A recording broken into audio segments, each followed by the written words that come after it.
we will study chapter 14. Our chapter 14 name is Fundamental Rights and Duties. You will be able to learn first point, why our constitution was made. Second point, what our fundamental rights are.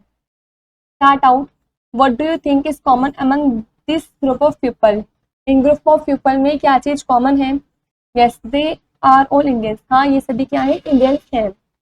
As Indians and as citizen of India, all of them share equal rights.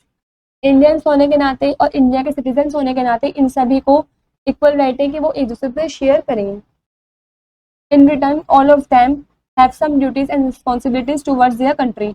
और बदले में इन सभी का कर्तव्य बनता है, duty बनती है, रिस्पॉन्सिबिलिटी है कि ये अपनी कंट्री के लिए भी कुछ करें. We shall read about this rights and duties in this chapter.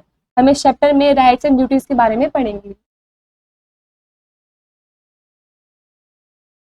First point, what are the things that you share with all Indians. ऐसे क्या चीज़ है जो आप सभी इंडियंस के साथ शेयर करना चाहते हैं. Second point, what rights do you think you share with all your classmate.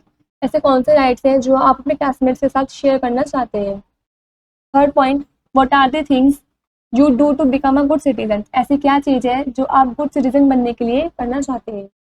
Constitution, there are set of laws it governs every nation. काफ़ी सारे सेट ऑफ लॉज भी हैं जो हर नेशन में गवर्न किए जाते हैं.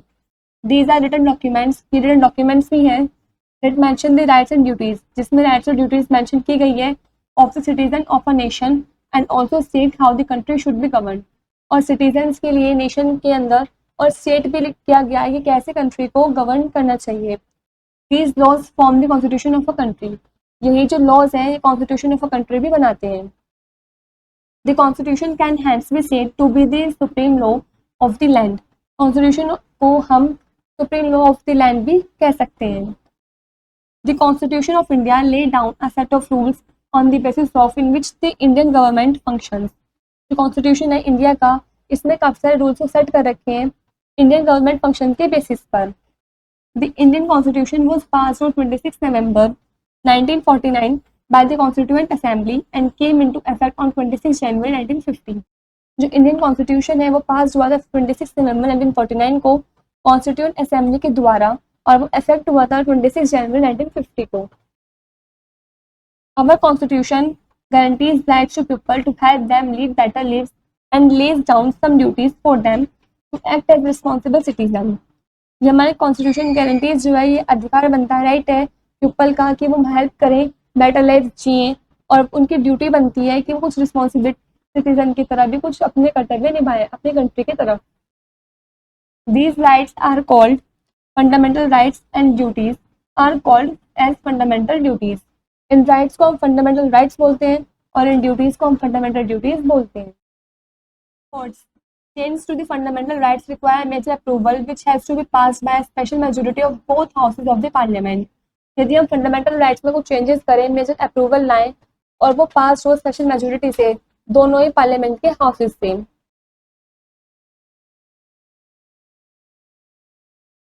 Fundamental rights, there are 6 basic rights provided by the Indian constitution to all its citizens. इसमें 6 बेसिक राइट हैं जो कि प्रोवाइडेड किए जाते हैं इंडियन कॉन्स्टिट्यूशन के द्वारा सभी सिटीजन्स के लिए.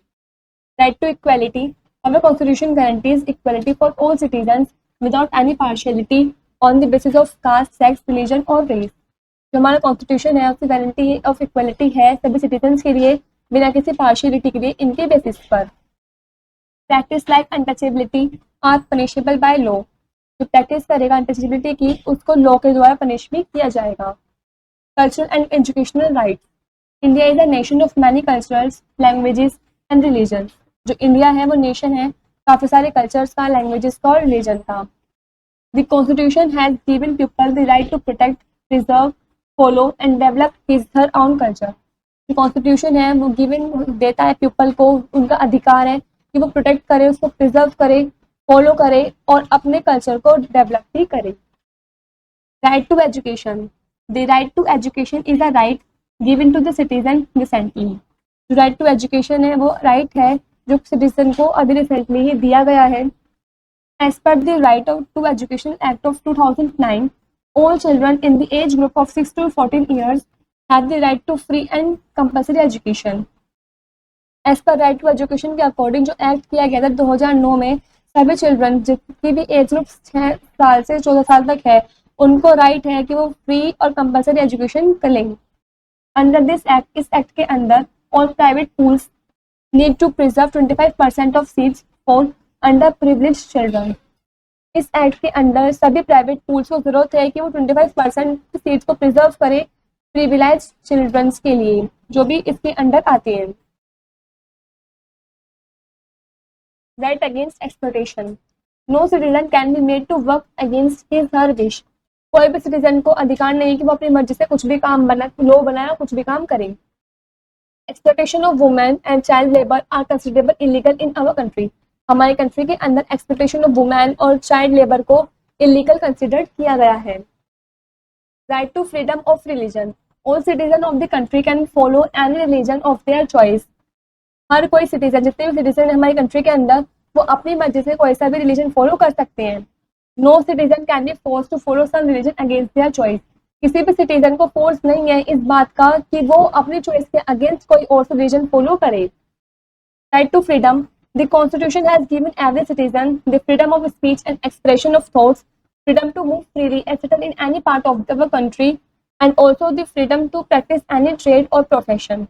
कॉन्स्टिट्यूशन ने ये भी दिया है हर एक सिटीजन को फ्रीडम ऑफ स्पीच दी है, एक्सप्रेशन ऑफ थॉट्स, अपने थॉट्स को एक्सप्रेस करने की भी अनुमति दी है, फ्रीडम दी है इस चीज़ की भी, कहीं भी फ्रीली मूव करने की फ्रीडम दी है, और कंट्री में किसी भी पार्ट में सेटल हो सकते हैं, इस चीज़ की भी फ्रीडम कॉन्स्टिट्यूशन ने गिव दी है। और ये भी दिया है कि हम प्रैक्टिस कर सकते हैं फ्रीडम के लिए किसी भी ट्रेड या प्रोफेशन के लिए। However, there is one restriction. इसमें सिर्फ एक रिस्ट्रिक्शन है, our freedom should not affect someone else's freedom.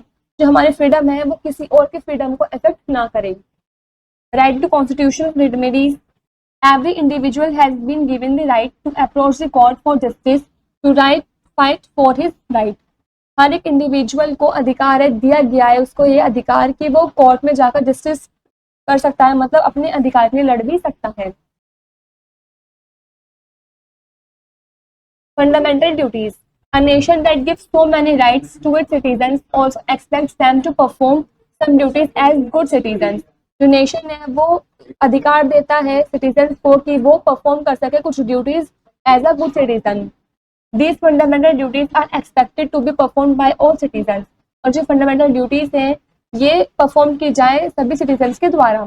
Some of these duties are, इनमें से कुछ ड्यूटीज आपको दे रखी हैं।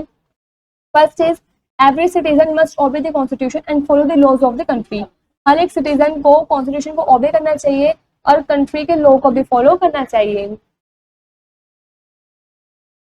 Second point, it is the duty of every Indian to respect the national flag and the national anthem.